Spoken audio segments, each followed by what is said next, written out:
Hello students. हाँ जी बेटा, this is chapter 3 and second video. ठीक है, so we are ready for that. Why do we need a constitution. तो हम बात कर रहे थे कॉन्स्टिट्यूशन की। हमें कॉन्स्टिट्यूशन की ज़रूरत क्या है, क्यों चाहिए कॉन्स्टिट्यूशन। ठीक है, no doubt a constitution is necessary because इसके बहुत सारे रीज़न हैं। जैसे कि हमने अफ्रीका का, साउथ अफ्रीका का जो हिस्ट्री हमने रीड की है अभी थोड़ी देर पहले लास्ट वीडियो में, तो उसमें हमने देखा है कि वहाँ की जो सिचुएशन थी वो अब चेंज हो गई थी। डेमोक्रेटिक जो ढांचा है वो स्टार्ट होने जा रहा था। लेकिन क्या ये एक इजी टास्क था कि ब्लैक्स एंड वाइट पीपल के बीच में कोई भी एग्रीमेंट हो पाता? सब लोग जो हैं वो एक ही चीज़ के लिए बड़े इजीली सहमत हो पाते? ये एक बहुत बड़ा टास्क था, क्योंकि उस टाइम पे राजे नो डाउट जो है सिचुएशन चेंज हो चुकी थी। वाइट पीपल जो थे उनका डोमिनेंस नियर अबाउट अबॉलिश हो चुका था, और जो ब्लैक्स थे उनके हाथ में पावर आ गई थी। लेकिन अगर वो ऐसा करते, वाइट पीपल के साथ डिस्क्रिमिनेशन किया जाता, फिर तो सिचुएशन सेम रह जाती। तो इसीलिए वहाँ के जो लोग थे उन्होंने सोचा कि सबके साथ जस्टिस किया जाए। तो उसके लिए बहुत सारी डिबेट्स हुई, बहुत सारी बार बार जो है बातचीत की गई, ताकि सब लोगों को एक साथ सहमत किया जा सके। क्योंकि जो वाइट पीपल थे वो चाहते थे उनके पास जो प्रॉपर्टी थी, जो उनके रूल्स थे, वो चाहते थे कि उनके रूल्स और उनकी प्रॉपर्टी वगैरह उनके पास ही रहे। ठीक है, और दूसरे पास से जो ब्लैक पीपल थे वो चाहते थे कि वो मेजॉरिटी में है, उनका डोमिनेंट होना चाहिए, उनके रूल्स फॉलो किए जाने चाहिए। तो ये बहुत लंबे टाइम तक ये सब चलता रहा, और फाइनली वो जो लोग थे इस बात के लिए सहमत हो गए कि कुछ ना कुछ कंप्रोमाइज़ जो है वो सबको करना पड़ेगा। ठीक है, तो वाइट पीपल इस चीज़ के लिए मान गए कि जो ब्लैक पीपल है उनके रूल्स चलेंगे, और दूसरी साइड जो ब्लैक्स थे वो इस चीज़ के लिए एग्री हो गए कि जो मेजॉरिटी रूल हैं वो हमारे चलेंगे, लेकिन जो वाइट पीपल हैं उनकी प्रॉपर्टी या उनके कोई ट्रेडिशंस वगैरह उनको कुछ भी ऐसा मतलब बाइंड नहीं किया जाएगा कि वो ऐसा कुछ फॉलो ना करें या उनकी प्रॉपर्टी छीन ली जाए, अर्थात वो सब कुछ उनके पास ही रहने दिया जाएगा। ठीक है, तो ग्रेजुअली, लेकिन फिर भी ये एक बहुत इजी टास्क नहीं था कि सबको इस चीज़ के ऊपर विश्वास कर सकते, ये पॉसिबल नहीं है। और फिर उसके लिए क्या करना पड़ा, उन्होंने कुछ बेसिक रूल्स को फॉलो किया। कुछ बेसिक रूल्स उन्होंने ऐसे रूल्स बनाए जो हर व्यक्ति के लिए सेम होंगे, और सारे के सारे लोग, चाहे वो वाइट पीपल हैं, चाहे वो ब्लैक पीपल हैं, मैन हैं, वुमेन हैं, ठीक है, या फिर कोई पुअर है, रिच पीपल है, किसी के साथ कोई डिस्क्रिमिनेशन नहीं किया जाएगा। सबके साथ एक जैसे रूल्स जो हैं वो लागू किए जाएंगे। ठीक है, तो इस चीज़ के लिए वो लोग मान गए, और उन्हीं बेसिक रूल्स को भी उन्होंने फिर भी जो है ये कैसे मान लिया जाता कि ये जो रूल्स हैं ये आगे इन फ्यूचर भी ऐसे ही चलते रहेंगे। तो उसके लिए भी ऐसी प्रोविजंस ये करनी पड़ी उनको।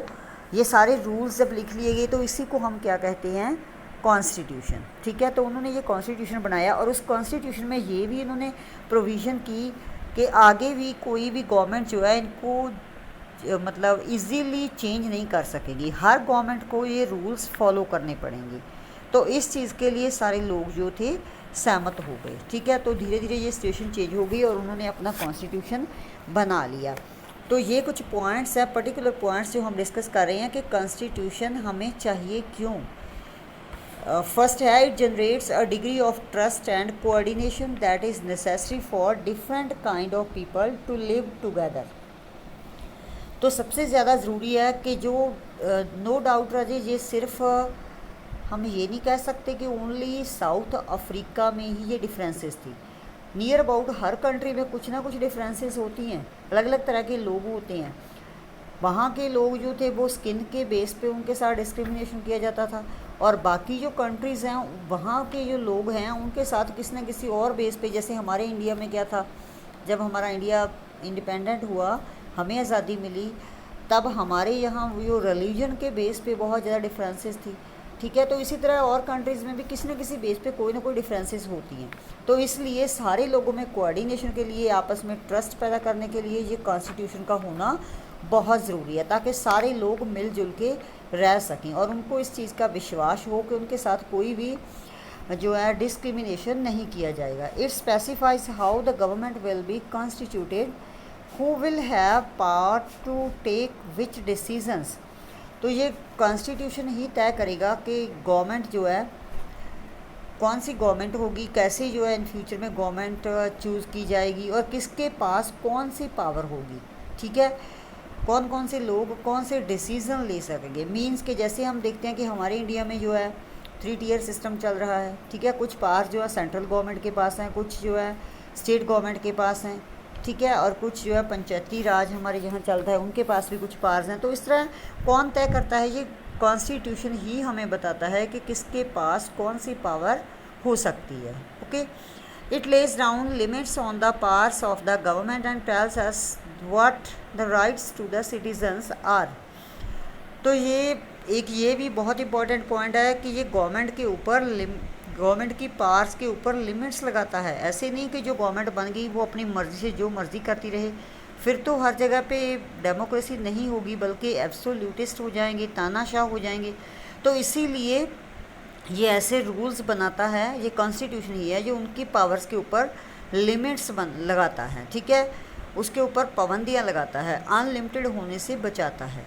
तो लोगों को ये राइट्स देता है, बताता है कि लोगों के क्या राइट्स हैं, कैसे लोग जो हैं वो गवर्नमेंट के ऊपर भी कंट्रोल रख सकते हैं। जैसे हमें पता है कि हमें बोलने का अधिकार है, हमारे पास लाइफ का अधिकार है, एजुकेशन का राइट है। ठीक है, तो इसीलिए हमें कोई भी इन चीज़ों से वंचित नहीं कर सकता। तो इस तरह ये कॉन्स्टिट्यूशन जो है ये सारी चीज़ें हमें बताता है ताकि लोग जो हैं वो गवर्नमेंट के ऊपर किसी न किसी तरह से कंट्रोल कर सकें। लोगों के पास बोलने का अधिकार है, प्रोटेस्ट कर सकते हैं वो। ठीक है, गवर्नमेंट की पॉलिसीज़ के ख़िलाफ़ खड़े हो सकते हैं। तो ये सारी चीज़ें कॉन्स्टिट्यूशन के अकॉर्डिंग ही हमें मिलती हैं। It expresses the aspirations of the people about creating a good society. तो ये कॉन्स्टिट्यूशन ही है जो लोगों की एस्पिरेशंस को एक्सप्रेस करता है। लोग क्या चाहते हैं, कैसी सोसाइटी जो है बनाना चाहते हैं, एक बहुत अच्छी सोसाइटी चाहते हैं, उन सारी चीज़ों को एक्सप्रेस करने का ये एक बहुत ही अच्छा वे है। ये कॉन्स्टिट्यूशन ही है जो लोगों की इन सारी चीज़ों को प्रोटेक्ट करता है। ठीक है, नेक्स्ट हमारा कॉन्सेप्ट है जी making of the Indian constitution. So you know बेटा कि लाइक है साउथ अफ्रीका, हमारा जो कॉन्स्टिट्यूशन बनाया गया है, इंडिया का जो कॉन्स्टिट्यूशन है, ये भी कोई आसान बात नहीं थी। यू नो दैट टाइम का जो सिचुएशन जो थी बहुत ज़्यादा क्रिटिकल सिचुएशन थी। ठीक है, हमारा जो कंट्री है बहुत वास्ट कंट्री है, बहुत ज़्यादा डाइवर्स लोग यहाँ पे रहते हैं। और 1947 में जो आपको पता है कि पाकिस्तान एंड हिंदुस्तान जो है वो अलग अलग कंट्रीज़ बन गए थे। ये ब्रिटिश लोग जो है उन्होंने हमारे लोगों के अंदर जो है रिलीजन के अकॉर्डिंगली बहुत ज़्यादा डिफरेंसेस पैदा कर दी थी।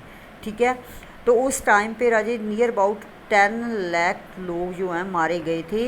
ये जो रिलीजियस वायोलेंस हुई थी, ठीक है, धर्म के आधार पर जो लड़ाइयाँ झगड़े दंगे फसाद जो हुए थे, बहुत ज़्यादा लोग जो है वहाँ उस टाइम पे मारे गए थे। ठीक है, the British had left it to the rulers. एक और बात जो थी, ब्रिटिश लोगों ने क्या किया था कि कुछ जो थी प्रिंसली स्टेट्स को उन्होंने राइट्स दे दिए थे कि वो उनकी मर्ज़ी है कि वो किस कंट्री के साथ रहना चाहते हैं, या तो वो पाकिस्तान में जाना चाहते हैं या फिर वो इंडिया में रहना चाहते हैं, अदरवाइज़ वो इंडिपेंडेंट भी रह सकते हैं।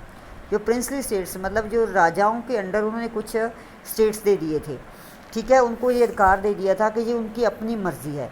तो ये सबसे मुश्किल काम था हमारे जो लोग थे, जो लीडर्स थे, कॉन्स्टिट्यूशन बनाने वाले जो लोग थे, उनके लिए ये बहुत बड़ी समस्या थी कि उनको कैसे मतलब ट्रीट किया जाए, कैसे उनको अपने साथ में लाया जाए, क्योंकि कंट्री की यूनिटी के लिए, एकता के लिए ये बहुत ज़्यादा ज़रूरी था कि सब लोगों को एक साथ मिला के ही हम अपना कॉन्स्टिट्यूशन बना सकें। ठीक है, लोगों को एक साथ मिला के अगर चलेंगे तो ही हमारा कंट्री जो है वो यूनाइट रह सकता है। तो इस तरह की सिचुएशन के लिए हमारे पास जो है बहुत सारे ऐसे कुछ पॉइंट्स थे जो हमारे लीडर्स ने बहुत ज़्यादा क्या कहेंगे समझदारी से इनको कंट्रोल किया। ठीक है, तो वो क्या थी, ये कुछ घटनाएं हैं इतिहास में जो हुई जब हमारी जो इंडिपेंडेंस स्ट्रगल चल रही थी, आज़ादी की लड़ाई जब चल रही थी, तब से लेकर के हमारे लोगों के पास कुछ एक्सपीरियंसेस हुए, तो हम नेक्स्ट वीडियो में डिस्कस करते हैं राजी।